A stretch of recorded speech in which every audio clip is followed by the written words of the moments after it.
Salam alaikum wa rahmatullah. Vous soulevez là une question qui me semble centrale et fondamentale pour comprendre le conflit, qui est la question de la relation des États africains à la France et d'une manière plus générique à son passé colonial. Vous avez évoqué Hachim Mbembe qui a parlé de la nécessité de décoloniser ce qu'il appelle les structures psychiques du pouvoir de l'État. Aujourd'hui, au Mali, je pense qu'on a une crise d'État qui n'est pas seulement une crise de gouvernance dans le sens où il y aurait une bonne gouvernance qui n'a pas été appliquée. Je pense qu'on a aussi une crise de la figure de l'État, c'est-à-dire est-ce qu'on est dans la bonne formule étatique.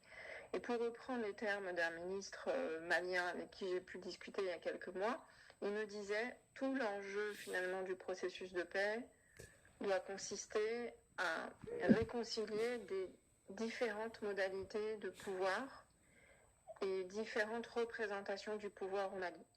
On a d'un côté un pouvoir bureaucratique hérité de la colonisation et de l'autre un pouvoir de régulation locale qui est celui qui est en marche dans 90% du territoire malien et qui se joue en monde rural et qui n'est pas véritablement pris en compte dans les structures étatiques. Donc on a une espèce de dualité de la figure d'État qui se jauge, qui s'auto-utilise l'un et l'autre, mais qui ne cohabitent pas dans une structure cohérente. Et c'est pas uniquement parce que Kidal est à 1400 km de Bamako. C'est aussi parce que les figures d'autorité qui peuvent être à Kidal ne sont même pas forcément connues à Bamako.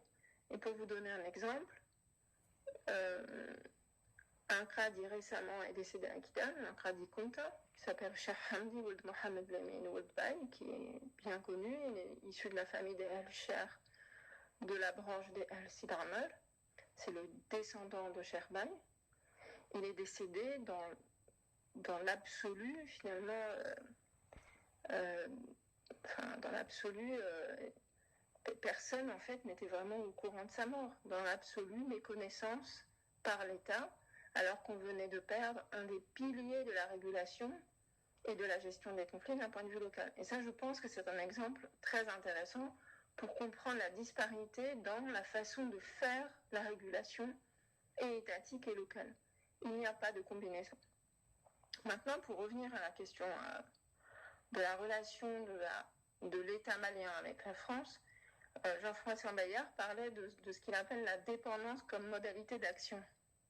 Et en fait, on a l'impression que dans la trajectoire étatique, il y a tout un mécanisme, tout un processus d'internalisation de cette dépendance qui crée une politique spécifique. Et si on revient maintenant à notre sujet sur la question des groupes djihadistes, on voit à quel point la question du dialogue avec les groupes djihadistes a cristallisé cette dualité entre on a bien compris qu'on n'avait pas le droit de discuter avec eux, mais dans notre culture politique propre, on discute à l'issue d'un conflit. Qu'est-ce qu'on fait ?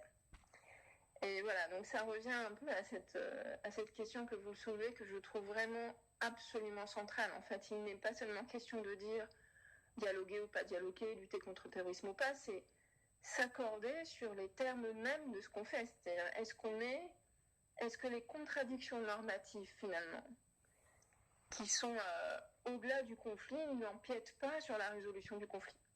Je ne sais pas si je me fais bien comprendre, mais on ne peut pas résoudre le conflit lorsqu'on a des formes d'autorité qui ne s'entendent même pas sur l'objet ou la problématique qui est posée. Et je pense que c'est un peu ça aussi qu'il faut réconcilier dans l'incarnation de l'État, et c'est ça qui est posé par le conflit aujourd'hui. Donc c'est pas seulement un conflit de gouvernance, mais de la figure d'État. Qui sommes-nous dans cet État ? En quoi cet État nous représente ? Voilà, je pense que c'est vraiment à travers ces questions que la plupart, en tous les cas, des entretiens que j'ai eu au Mali convergent. Voilà. Je vous remercie, j'espère que je n'ai pas été très longue. Firdaus, merci de votre question, de votre réponse très succincte. Une petite question découle de ce que vous avez appelé les modalités de régulation, soit étatiques ou soit internes. Surtout que vous avez soulevé la mort de ce grand chef religieux, ce grand chef social qui n'a pas eu son ampleur dans les milieux politico-sociaux, ce qui est vraiment donne un peu une idée de ce qu'on n'attache pas d'importance à cette régulation interne. Ma question, est-ce qu'on ne peut pas, disons, modeler le phénomène de Sahawat dans Muharrat al-Anbar en Irak qu'avaient fait les Américains et qui, je pense, a donné quelques solutions à ce problème. Est-ce qu'on ne peut pas faire de ce que vous appelez la régulation interne, on ne peut pas faire des Sahawat dans l'Azawad, se basant sur les structures socio-politiques très présentes et très influentes sur les milieux touaregs et les milieux arabes, et aussi les milieux Peul, et aussi les milieux Songhai. Donc, est-ce qu'on ne peut pas mobiliser et rajeunir ces arbres à palabres, pour ainsi dire, pour ne pas répéter le mot Sahawat, c'est-à-dire palabrer un peu pour actualiser la régulation interne. Merci. Oui, merci pour cette question finalement de valoriser les modalités de gestion des conflits par le bas. En fait, dans l'histoire de l'État malien, il y a toujours eu une certaine reconnaissance informelle, je précise qu'elle est informelle, des formes d'autorité locale parce qu'elles règlent les conflits locaux, parce qu'elles règlent le vivre ensemble, qu'elles édictent des normes, qu'elles se basent sur une juridiction la plupart du temps islamique. En revanche, il n'y a pas de reconnaissance formelle d'un point de vue étatique et institutionnel. Et ça pose problème. Par exemple, si on prend les années 90 ou le conflit des années 90, ce qui a amené les gens à se réconcilier, à faire la paix, ce sont ce qu'on a appelé les rencontres intercommunautaires. Donc on a opéré une sorte de pacification par le bas et de manière horizontale. Mais le problème, c'est qu'on n'a pas de traduction politique des attentes et des demandes qui sont formulées dans ces rencontres. Donc les gens parlent beaucoup, il y a beaucoup d'arbres à palabres, mais il n'y a pas de traduction politique, institutionnelle, par des réformes, par une reconnaissance étatique de toutes ces modalités. Donc on a l'impression d'avoir un petit peu deux modalités de régulation qui avancent l'une côte à côte, mais qui ne s'entremêlent pas, ou du moins peut-être pas suffisamment, ou peut-être pas de manière à reconnaître cette modalité locale de régulation.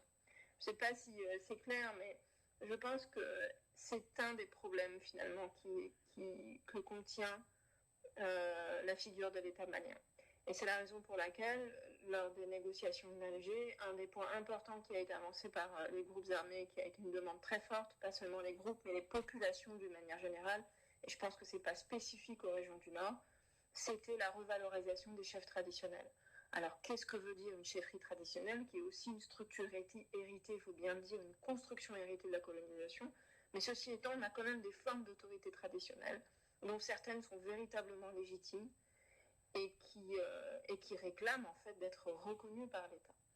Ce que font les gens en fait d'une manière générale, c'est qu'ils procèdent par des régulations dans des espèces de micro-mondes, dans leur terroir, de manière autonome, mais sans pour autant que cela soit reconnu par l'État. Donc on a une décentralisation qui fonctionne d'un côté, et puis des formes d'autorité traditionnelles qui fonctionnent d'un côté. Parfois elles cohabitent, parfois elles sont en compétition. Voilà, bon, ça c'est toute l'histoire aussi du pouvoir local d'une manière générale.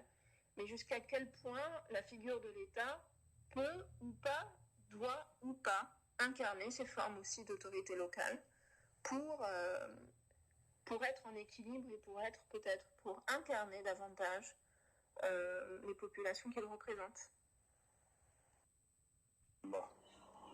مجموعة أخت الدكتورة فردوس بوهلال. J'ai écouté attentivement votre votre brillante présentation. J'ai posé cette question que Dr Sid Ahmed avait posée déjà, mais je la poserai de manière peut-être beaucoup plus directe. En quoi vous voyez que la présence militaire française et son influence économique pourraient aider à résoudre le problème du djihadisme au Mali et dans la zone du Sahel? Merci. Pour votre question directe, je vais essayer de répondre le plus direct également, même si je ne sais pas si je suis bien placée pour le faire. Je ne crois pas que la présence militaire française puisse résoudre la problématique du djihadisme au Mali et au Sahel, et plus largement la problématique des conflits qui sous-tendent en fait ces violences et qui finalement renvoient davantage à une problématique politique, de gouvernance et de figure de l'État. Et ça ne se résout pas par une réponse militaire exclusive. Voilà. Je pense même que la part de dialogue politique doit même être tout autant, voire plus grande qu'une réponse militaire, selon mon point de vue. J'espère que j'ai répondu à votre question. Marhaba bikoum.